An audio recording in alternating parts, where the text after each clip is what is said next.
हाँ बच्चों, सभी लोगों को मेरे तरफ से सुप्रभात।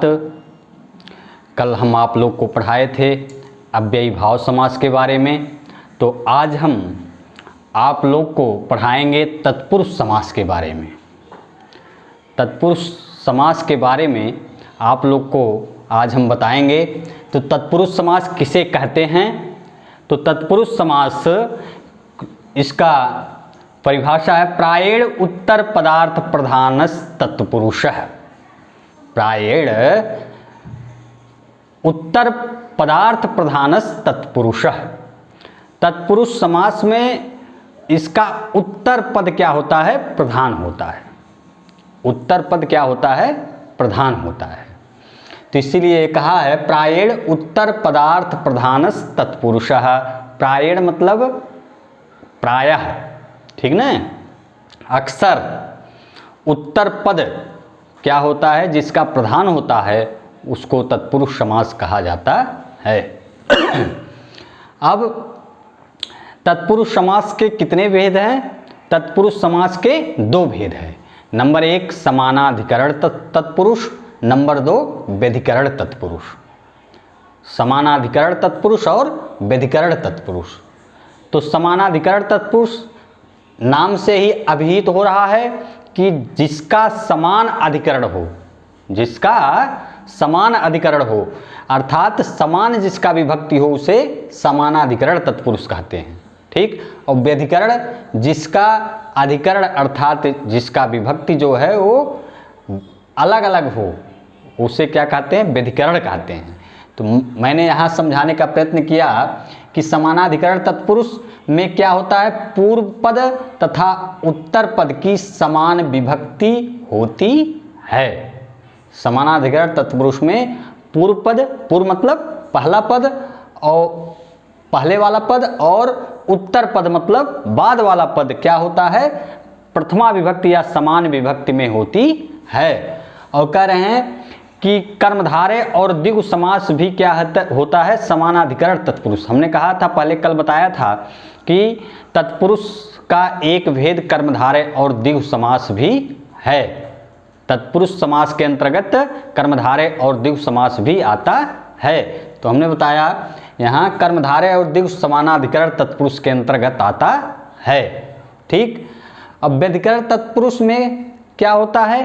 पूर्व पद और दो पद होते हैं, पूर्व पद और उत्तर पद। कह रहे हैं व्यधिकरण तत्पुरुष में पूर्व पद द्वितीया विभक्ति से लेकर सप्तमी विभक्ति तक में होती है ना।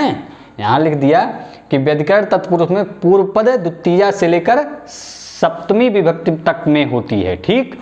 और कह रहे हैं उत्तर पद जो होता है वो प्रथमा विभक्ति में होती है ना। व्यधिकरण तत्पुरुष में पहला पद अर्थात पूर्व पद द्वितीया विभक्ति से लेकर सप्तमी विभक्ति तक में होती है, और उत्तर पद जो होता है हमेशा प्रथमा विभक्ति में होता है, ठीक।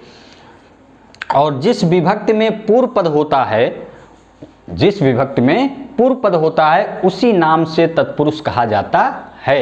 जैसे पूर्व पद जिस विभक्ति में होगा, जैसे हम द्वितीय विभक्ति में होगा, जैसे कृष्णश्रितः है ना, कृष्णाश्रितः, कृष्ण श्रितः।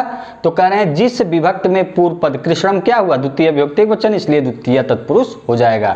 इसलिए लिख दिए हैं जिस विभक्ति में पूर्व पद होता है उसी नाम से तत्पुरुष कहा जाता है। अब व्यधिकरण तत्पुरुष के कितने भेद हो गए?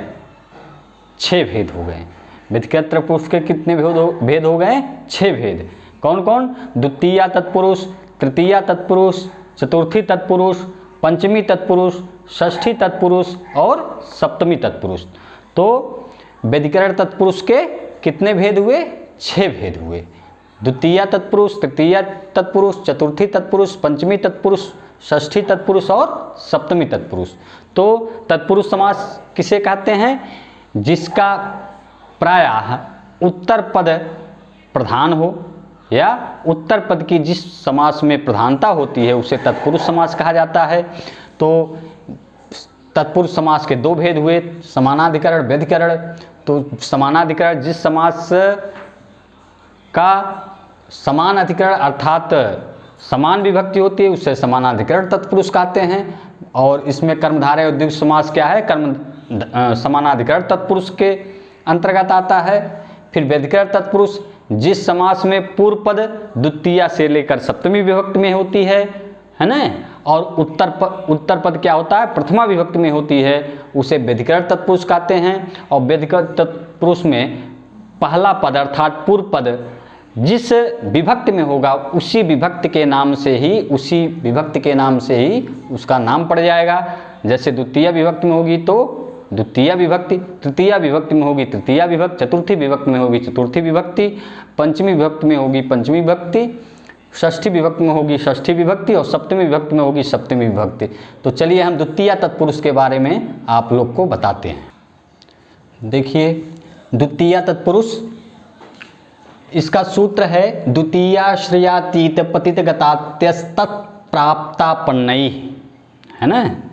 कह रहे हैं द्वितीयाश्रितातीत पतित गतात्यस्त प्राप्तापन्नैः, अर्थात कह रहे हैं द्वितीयांत का श्रित, श्रित मतलब क्या होता है, आश्रित, अतीत पार हुआ, पतित गिरा, गत गया, अत्यस्त फेंका हुआ, प्राप्त प्राप्त होना, आपन्न पाया हुआ, इन शब्दों से बने सुबंत के साथ विकल्प से समास होता है।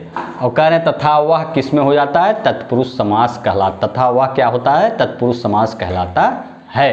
कह रहे हैं द्वितीयांत का श्रित, अतीत, पतित, गत, अत्यस्त, फिर प्राप्त, आपन्न, इन शब्दों से बने सुबंत के साथ क्या होता है, समास होता है। जैसे हमने कह दिया कि कृष्णाश्रितः, कृष्णाश्रितः, तो श्रित, तो कह रहे हैं कृष्णाश्रितः कृष्णम श्रितः।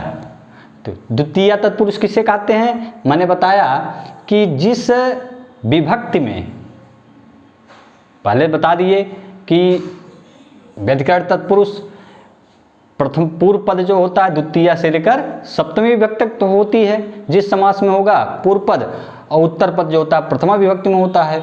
तो कह रहे हैं और वही जिस विभक्ति में होगी उसी से उसका नाम पड़ जाएगा। तो द्वितीय तत्पुरुष अब कह रहे हैं कृष्णम श्रितः, कृष्णम श्रितः, कृष्णम क्या हुआ, द्वितीय विभक्ति एक वचन, और श्रितः प्रथमा विभक्ति एक वचन। तो कह रहे हैं कृष्णम श्रितः, कृष्ण के सहारे, ठीक। उसी प्रकार दुखातीता, दुखातीता, दुखम अतीतः, दुखम अतीतः, श्रित अतीत हो गया। फिर उसी प्रकार दुखम अतीतः, दुख से परे, ठीक। गजारूढ़ः, गजम आरूढ़ः, हाथी पर आरूढ़ सवार, गजारूढ़ः गजम आरूढ़ः, भयापन्नः भयम आपन्नः, भयम आपन्नः, भय को प्राप्त, सुख प्राप्ता, सुखम प्राप्तः, सुखम प्राप्तः, कष्टापन्नः कष्टम आपन्नः, है ना। कष्टापन्ना दे दिया तो एग्जाम में क्या पूछता है, कष्टापन्ना कौन सा तत्पुरुष है, तो इसको तुरंत विग्रह इसका करिए, कष्टम आपन्नः, कष्ट को प्राप्त, है ना, कष्टापन्नः, कष्टम आपन्नः। रामाश्रितः, रामम आश्रितः, रामम आश्रितः, शरणागतः, शरणम आगतः, है ना। तो ये सब द्वितीय तत्पुरुष समास के उदाहरण हैं, ठीक। कृष्णाश्रितः, कृष्णम श्रितः, दुखातीतः, दुखम अतीतः, गजारूढ़ः, गजम आरूढ़ः, भयापन्ना, भयम आपन्नः, सुख प्राप्तः, सुखम प्राप्तः, कष्टापन्ना, कष्टम आपन्नः, रामाश्रितः, रामम आश्रितः, शरणागतः, शरणम आगतः। बार बार इसको पढ़ेंगे, विग्रह करेंगे, तो बार बार इसको पढ़ने से जो है आप जब विग्रह जान जाएंगे, तो समास विग्रह जब जान जाएंगे तो दुखम अतीतः, दुखातीतः, है ना, गजारूढ़ः, गजम आरूढ़ः, ठीक ना। तो कल हम आप लोग को इसके आगे पढ़ाएंगे तृतीया तत्पुरुष के बारे में, ठीक ना। बहुत बहुत धन्यवाद। का